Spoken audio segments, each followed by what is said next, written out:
people kept asking us, would you ever write a cookbook? Henry and I sat down together and thought to ourselves, are people ever going to cook these recipes? And the resounding answer that we came up with was no. So we went back to the drawing board, and that cookbook that we did is now the best-selling plant-based cookbook in the world.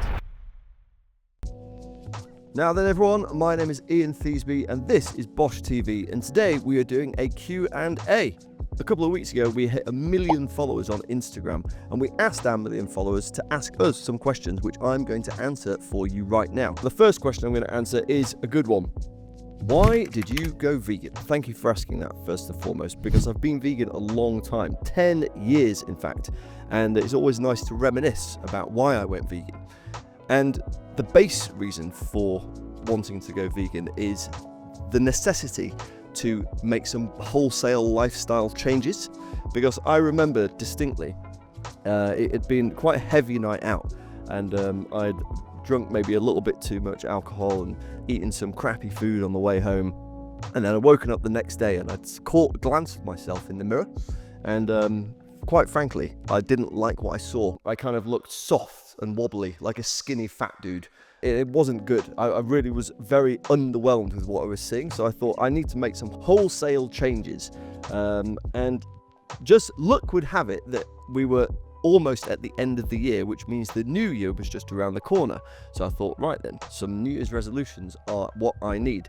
And I looked at what I was eating, and I came to the realization that in fact I was eating meat basically 3 times a day. It might be a bacon sandwich for breakfast, it might be a chicken sandwich for lunch, and then it would be some kind of beef lasagna or a spaghetti for dinner. So I thought I will give vegetarianism a whirl. And that started on the 1st of January 2015. And I'll tell you something, by the end of January 2015, I was finding it really difficult, because basically I had never even entertained the idea of being vegetarian, and I had always eaten a very, in inverted commas, normal diet of just whatever I wanted. But over the course of the trial of vegetarianism, I was feeling quite good, but I did need a bit more motivation. So started having some conversations with friends, and then had a conversation with a chap that both Henry and I know called Adam. And Adam had said that he'd recently gone vegan, and I didn't really know what vegan was. I thought there was vegetarian and that was it. But he said he'd gone vegan. I thought I'm going to learn what that is. Did a bit of research about veganism. Discovered a documentary called Cowspiracy. Watched the documentary called Cowspiracy and thought, okay, right then. So not only is it great for animals, not only does it make you feel good, because I feel pretty good, but it also is fantastic for the environment. I'm going to give this plant-based vegan thing a whirl. And from the 1st of March 2015, I went vegan, and I have not looked back, and it has been the best thing that I have ever done. So thank you very much for asking that question. It's always nice to reminisce about it. Now, obviously, I'm sat here today answering these questions, but Henry is also going to do a similar thing in the coming weeks. So if you have any questions for Henry specifically, then do ask him in the comments below. And if you're in the comments below, you might as well hit that subscribe button too, because we've got loads of fantastic content coming your way very soon. Let's go for the next question. What do you have for breakfast? So that's a nice question. So my breakfast sometimes is non-existent. Sometimes if I'm intermittent fasting, which is a posh way for saying not having breakfast, I just don't have breakfast. But if I am having breakfast, say if I'm going out on a big run, I will nail a big bowl of porridge. And the porridge I will usually top with a little bit of peanut butter, some fresh berries, or some cheap frozen berries stirred through. I usually have my porridge with water, because I feel that it kind of does the same sort of job. I have an occasional sweet tooth, so I might drizzle some maple syrup on there too. So that's like my weekend breakfast if I'm going on a long run. But if it's just my weekday breakfast and I have a little bit of time in the morning, I'll nail a smoothie. And the smoothie is usually as follows: frozen banana, handful of frozen blueberries, tablespoon of chia seeds, some coconut water if I have it in. If I don't, then hey ho. I might throw some oats in there as well, and also some protein powder. And the protein powder I usually go for is by a brand called Form, and the protein powder is usually chocolate and hazelnuts, because it is absolutely delicious. So that's what I have for breakfast, as well as a big handful of nutritional pills that I take not because I'm vegan, but because I think that there is a good thing to do for my health. I can list out the pills if you're interested. If you are, then ask in the comments below. So the next one is, who are the best chefs to follow on Instagram? Now that's a very good question. The obvious answer is Henry Firth and Ian Theasby, aka BOSH.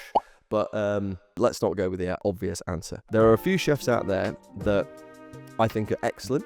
I think they do a great job of painting plant-based food in a really fantastic light. So you've got a chap called Alfie Steiner, who also goes by the name Alfie Cooks. He's got a beautiful voice, he's a very handsome man, Arsenal fan, and he makes great soups, he makes great salads, and he makes great dips, so you should go and check him out. Soph's Plant Kitchen, who does fantastic bean bowls, protein-rich dishes. She's blown up over the last couple of years, and yeah, she's got some great recipes. There is a lady called Nat's Nourishments, who isn't exactly vegan, but most of the stuff that she does is plant-based, and it's all beautiful looking food. Derek Sarno is an absolute wizard when it comes to mushrooms. He's also a mate of ours. We've known him for a long time. Sam Jones, Giuseppe Federici, aka Seps, Calum Harris, and all of the rest of the boys, they all cook some really nice food. But yeah, there's some great plant-based creators out there. So next up, how did you write your first cookbook? That's also a very good question. Thanks for asking. So our first cookbook came about because we had managed to build quite a large following on social media. So we set up our Facebook page, BOSH, 8 years ago. And we had always hoped to provide as much value for people as is humanly possible. We wanted to show people that plant-based food is really delicious, really easy, and we wanted to package it in a way that was very neat and tidy. So we did short form cooking videos, we posted them on Facebook, and they went super viral. They got very popular very quickly, and lots of people were watching them, sharing them, cooking from them, and showing us the food that they were making from the videos. And the messages, people kept asking us, would you ever write a cookbook? And we'd always had hopes of writing a cookbook, but this constant stream of questions, or the question, will you ever write a cookbook, made us think that maybe we definitely should do this and we should really do it soon. So we went about trying to get a book deal, and in order to get a book deal you have to write a good book proposal. So Henry and I went away for a couple of days and we sat down and we built a book proposal. We took it out to lots of different cookbook agents, and the cookbook agents were very interested in signing with us. We landed on one, and she took the proposal out to 8 different publishers, and all 8 of the publishers gave us an offer. We thought, let's just do the best of BOSH. Let's just get all the most viral recipes that we've ever put on social media, and let's stick them in the book, and that will translate really well. After a while, both Henry and I sat down together and thought to ourselves, are people ever going to cook these recipes? Is this what people really, really want? Is this going to be a helpful tool for people to cook more plants on a daily basis? And the resounding answer that we came up with was no. So we went back to the drawing board and we wrote down on a piece of paper, plant-based food for everyone. We wanted to feature regular recipes. We wanted to veganize or make plant-based the most popular recipes out there. So burgers, lasagnas, pies, curries, stir fries, Chinese, and that's what we did. Yeah, that cookbook that we did, that we spent a long time writing and thinking about and labouring over, is now the best-selling plant-based cookbook in the world.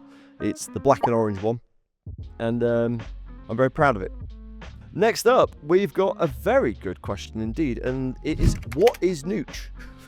So Nooch is a funny old thing. Nooch, if you've been following BOSH at all for any length of time, you will probably have heard us talk about Nooch or seen us use Nooch, and yeah, you probably think, what on earth is Nooch? Well, Nooch is nutritional yeast. Now, nutritional yeast is basically a protein-rich, fibre-rich, B12-rich flake, right? Thank you, George. So this is nutritional yeast, right? And let me read you out what it says. So nutritional yeast is high in fibre, it's high in protein, it has B12, it has zinc, it has folic acid, and it is natural ingredients.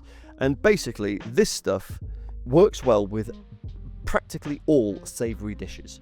So I would go as far as to say it is savoury's saviour. You can pop it in basically anything and it will enrich the flavour of that savoury dish. It will give it umami, it will give it depth, it will give it like a nice sharp note which is really satisfying with every single savoury dish that I've ever tried it with. Also, what you can do with it is you can sprinkle it on the top of pasta in a replacement for Parmesan, because it's got a really natural cheesy flavour, and it's genuinely great stuff. I mean, it's so good that we a few years ago started selling it because we thought nutritional yeast it should be on somebody's table like salt or pepper. It should be the third major seasoning. So we were so taken by nutritional yeast that we went ahead and we developed our own. We toasted it so it has a better taste than other nutritional yeasts. It has a deeper yellower colour than other nutritional yeasts, and and we started selling it, and it's one of our best-selling products. So do try it out because it is delicious. There you go, Georgie boy, and he's caught it. So there you go. If you like this video, let us know what you thought in the comments. Drop a little like, subscribe to the channel, and if you want more videos, go check this one out because it's right there right now.